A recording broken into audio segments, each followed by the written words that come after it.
نحمدہ و نصلی علی رسول النبی الکریم والحمدللہ رب العالمین۔ الصلاۃ والسلام علیکہ یا سیدی یا رسول اللہ وسلم علیکہ وعلی آلکہ و صحابہ یا سیدی یا حبیب اللہ۔ معزز سامعین و ناظرین، السلام علیکم ورحمۃ اللہ وبرکاتہ۔ آج ہم سورہ تغابن کا مطالعہ شروع کر رہے ہیں۔ ابتدا میں تلاوت کلام پاک۔ اعوذ باللہ من الشیطان الرجیم، بسم اللہ الرحمن الرحیم۔ یسبح للہ ما فی السماوات و ما فی الارض، لہ الملک و لہ الحمد وہو علی کل شیء قدیر۔ هو الذی خلقکم فمنکم کافر ومنکم مومن واللہ بما تعملون بصیر۔ خلق السماوات والارض بالحق وصورکم فاحسن صورکم والیہ المصیر۔ یعلم ما فی السماوات والارض ویعلم ما تسرون وما تعلنون واللہ علیم بذات الصدور۔ صدق اللہ العظیم۔ اب سورہ تغابن کا مختصر سا خلاصہ۔ سورہ تغابن مکی و مدنی صورتوں کے چھٹے گروپ کی 8ویں مدنی صورت ہے۔ اس میں 18 آیات اور 2 رکوع ہیں، جو 28ویں پارے کے 15ویں رکوع سے 16ویں رکوع تک ہے۔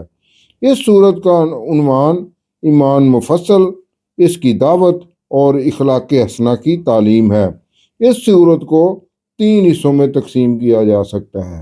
ابتدائی 4 آیات تمام نسل انسانی سے متعلق ہیں۔ دوسرے حصے کی اگلی 6 آیات دعوت حق کو نہ تسلیم کرنے والوں کے بارے میں ہیں، جبکہ تیسرے حصے کی آخری 8 آیات میں اہل ایمان کو مخاطب کیا گیا ہے اور انہیں اخلاق حسنہ کی تعلیم دی گئی ہے۔ یہ اس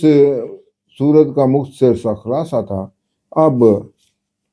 سورہ تغابن کی تفسیر النور۔ تسبیح کر رہی ہے اللہ کی ہر وہ چیز جو آسمانوں میں ہے اور جو زمین میں ہے۔ اسی کی بادشاہی ہے اور اسی کے لیے سب تعریفیں ہیں، اور اللہ ہر چیز پر قدرت رکھتا ہے، یعنی کائنات کی ہر چیز اللہ ہی کے حکم کی پابند ہے، کیونکہ وہی مطلق العنان خالق اور حکمران ہے۔ وہی اللہ ہے جس نے تمہیں پیدا کیا ہے، پھر تم میں سے کوئی کافر ہے اور کوئی مومن ہے، یعنی کائنات کی دوسری اشیاء کی طرح اے انسان تم بھی اللہ ہی کی مخلوق ہو، اس لیے تمہیں بھی چاہیے کہ کائنات کی باقی اشیاء کی طرح تم بھی اللہ ہی کی تابعداری کرو، مگر تم میں سے بہت سے انسان اللہ کے منکر اور حکم عدولی کرنے والے ہیں۔ اللہ پر ایمان لانے والے بھی تم ہی میں سے ہیں۔ ذرا غور تو کرو کہ کائنات کی تمام مخلوق اور انسانوں میں سے بھی کئی افراد اللہ کے حکم کے پابند ہیں، تو پھر اللہ کے منکرین کی کیا حیثیت رہ جاتی ہے؟ اور جو تم کر رہے ہو اسے اللہ دیکھ رہا ہے، یعنی انسان کی ہر حرکت اللہ کی نظر میں ہے، جس کی قیامت کے دن پوچھ گچھ ہوگی، جس کے نتیجے میں اہل ایمان کے لیے ابدی جنت ہوگی، جبکہ اللہ کے منکرین کے لیے ابدی جہنم کا عذاب ہوگا۔ اور اللہ نے آسمان اور زمین کو حق کے ساتھ تخلیق کیا ہے، یعنی اس کائنات کو تخلیق کرنے کا ایک اللہ کا مقصد ہے، وہ یہ کہ اس کائنات کے ذریعے ہی انسان کے اعمال کی نہ صرف نگرانی کی جا رہی ہے، بلکہ اسی کائنات میں انسانی زندگی برقرار رکھنے کے لیے وسائل بھی موجود ہیں۔ اور اس نے ہی تمہاری صورت بنائی تو بہت ہی اچھی صورت بنائی۔ انسانی جسم کا ایک عضو نہ صرف مکمل اور خوبصورت بنایا ہے، بلکہ انسان کو عقل و شعور عطا کر کے کائنات کی تمام مخلوقات سے افضل بھی کیا ہے۔ اے انسان ذرا غور تو کر کہ اللہ نے تمہیں اتنی صلاحیتیں اس لیے دی ہیں کہ تم بھی حیوانات اور حشرات الارض کی طرح بے مقصد زندگی گزارو، ہرگز نہیں۔ کائنات کی دوسری تخلیق کی طرح تمہاری تخلیق کا بھی ایک اعلیٰ مقصد ہے، اور اسی مقصد کی پہچان کروانے کے لیے انبیاء اور رسل علیہ السلام کو بھی بھیجا جاتا رہا ہے کہ اے عقل و شعور رکھنے والے انسان، اللہ کی توحید پر ایمان کے ساتھ اس کے بھیجے ہوئے انبیاء اور رسل علیہ السلام کو بھی اللہ کا فضل ہی سمجھو، اور اللہ کے عطا کردہ وسائل سے نہ صرف خود فائدہ اٹھاؤ بلکہ دوسروں کے لیے بھی فائدہ پہنچانے والے بن جاؤ، کیونکہ دنیا میں ایک وقفہ کی طرح تمہارا زندگی گزارنا عارضی ہے، اور اپنے اعمال کے احتساب کے لیے تمہیں اسی اللہ ہی کی طرف لوٹ کر جانا ہے۔ اے انسان، اللہ جانتا ہے جو آسمانوں میں ہے اور جو زمین میں ہے، یعنی جو بھی وسائل انسان کے لیے اس کی پیدائش سے لے کر اس کی موت تک آسمانوں اور زمین میں رکھے ہیں، وہ اللہ کے علم میں ہے کہ ان وسائل سے فائدہ اٹھانے کے بعد انسانوں میں سے کون اللہ کا شکر کرتا ہے اور کون اللہ کا ناشکرا ہے۔ اور اللہ جانتا ہے جو تم چھپاتے ہو اور جو ظاہر کرتے ہو، یعنی اللہ تمہارے اعمال کی ظاہری اور پوشیدہ تمام پہلوؤں کو جانتا ہے، اور اللہ کو یہ بھی علم ہے جو کچھ تمہارے سینوں میں ہے، یعنی اعمال کرنے سے پہلے تمہارے تحت و شعور میں پائے جانے والے خیالات جو انسان کو خود بھی ابھی معلوم نہ ہوں، اللہ انہیں بھی جانتا ہے، یعنی تمہارے اعمال، خیالات اور تصورات سب اللہ کے علم میں ہے۔ اب آیت نمبر 5 سے 10 تک یہ 6 آیات ہیں، ان میں کفار یعنی منکرین کو خطاب کیا گیا۔ اے موجودہ منکرین، کیا تمہیں ان کی خبریں نہیں پہنچی تھیں جنہیں قوم نوح، عاد، سمود، صالح اور لوط، شعیب اور فرعون نے پہلے کفر کیا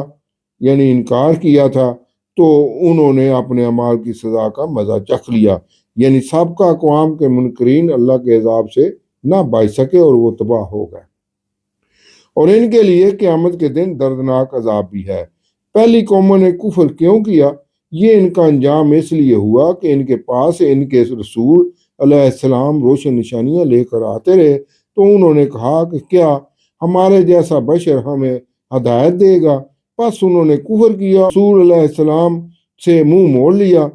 یعنی اپنے رسول کی بات کو کوئی اہمیت نہ دی، اور اللہ بھی ان سے بے نیاز ہو گیا، یعنی اللہ نے اپنی رحمت کفر کرنے والوں پر بند کر دی، اور اللہ ہی بے نیاز اور حمد و ثنا کے لائق ہے،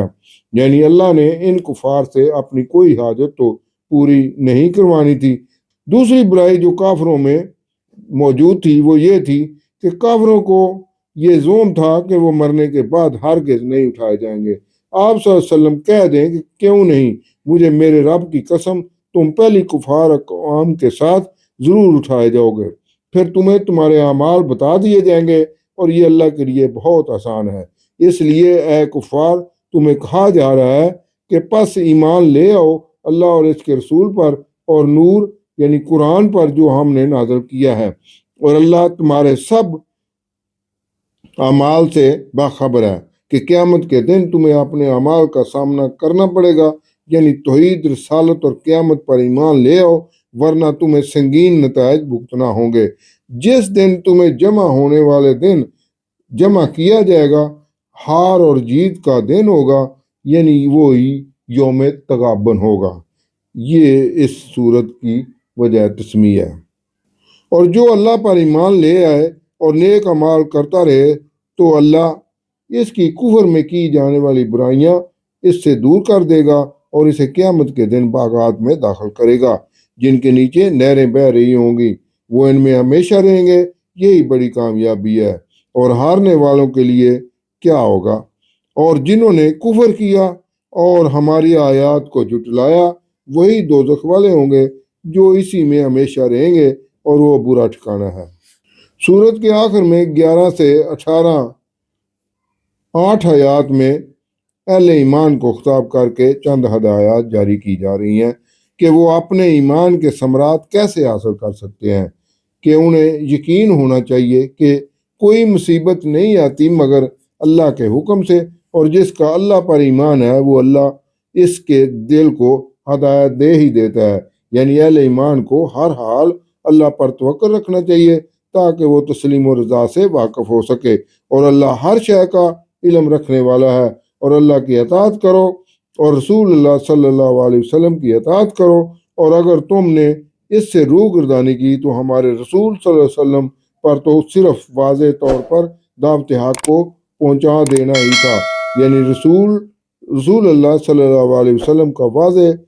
پیغام پہنچا دینے کے بعد اب ہر کوئی اپنے کیے کا خود ذمہ دار ہے۔ اس لیے بھلائی اسی میں ہے کہ تسلیم اور رضا کے ساتھ اللہ اور اس کے رسول صلی اللہ علیہ وسلم کے احکامات پر بلا ہی حجت عمل کیا جائے۔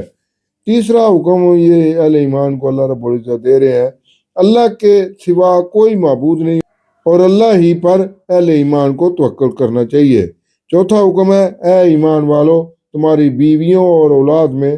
کچھ تمہارے دشمن ہیں تو ان سے بچ کر رہو، یعنی بیوی اور بچوں کی غیر ضروری فرمائشیں اور ضرورتیں اگر حلال رزق کی بجائے حرام ذرائع سے پوری کرو گے تو وہ تمہارے لیے وبال ہوگا،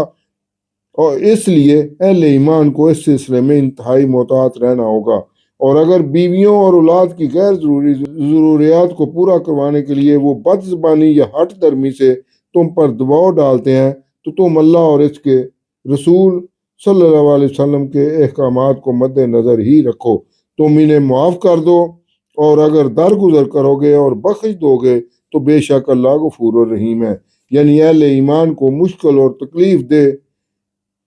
گھرانے کے افراد کے ناجائز رویوں کے دوران بھی گھر میں ناچاکی پیدا نہیں کرنی چاہیے اور تمام معاملات کو خوش اسلوبی سے ہی چلانا چاہیے، اور بیویوں اور اولاد کے غلط رویوں کے بارے میں بھی ان سے عفو و درگزر سے ہی کام لینا چاہیے۔ تمہارے مال اور تمہاری اولاد تمہارے لیے آزمائش ہے، یعنی مال اور اولاد کی محبت میں کہیں ایسا نہ ہو کہ اہل ایمان اپنے ایمانی تقاضوں کو ہی بھول جائیں جو ان کے لیے ناکامی کا باعث بن جائے، یعنی اہل ایمان کو مال اور اولاد کی فطری محبت میں رہتے ہوئے بھی اللہ اور اس کے رسول صلی اللہ علیہ وسلم کے احکامات کی پیروی کرنی چاہیے تاکہ وہ فلاح پا سکے۔ اور اللہ کے ہاں بڑا اجر ہے جو اللہ اور اس کے رسول صلی اللہ علیہ وسلم کے احکامات کی پیروی کرتے ہیں، تو اپنی استطاعت کے مطابق اللہ کا تقوی اختیار کرو، اللہ اور اس کے رسول صلی اللہ علیہ وسلم کے احکامات سنو اور اطاعت کرو، اور اللہ کی راہ میں خرچ کرو، کیونکہ اسی سے مال و دولت کی محبت میں کمی واقع ہوتی ہے، یہی تمہارے لیے بہتر ہے، اور جو اپنے نفس کے لالچ سے بچ گئے تو وہی فلاح پائیں گے۔ یعنی اہل ایمان کو عملی طور پر اللہ پر توکل کرنے کا درس دیا جا رہا ہے، اللہ اور اس کے رسول صلی اللہ علیہ وسلم کے احکامات کی پیروی اور انفاق فی سبیل اللہ کا مظاہرہ کرنا چاہیے۔ یعنی اہل ایمان کو عملی طور پر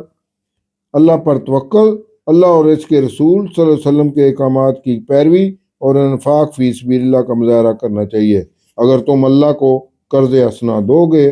تو اللہ تمہارے لیے اسے کئی گنا بڑھا دے گا اور تمہیں بخش دے گا، اور اللہ ہی قدر شناس اور بردبار ہے، یعنی اللہ انفاق فی سبیل اللہ کی قدر افزائی کرتا ہے اور نہ خرچ کرنے والا کی فوری پکڑ بھی نہیں کرتا، پوشیدہ اور ظاہر کا جاننے والا، غالب حکمت والا ہے۔ صدق اللہ العظیم۔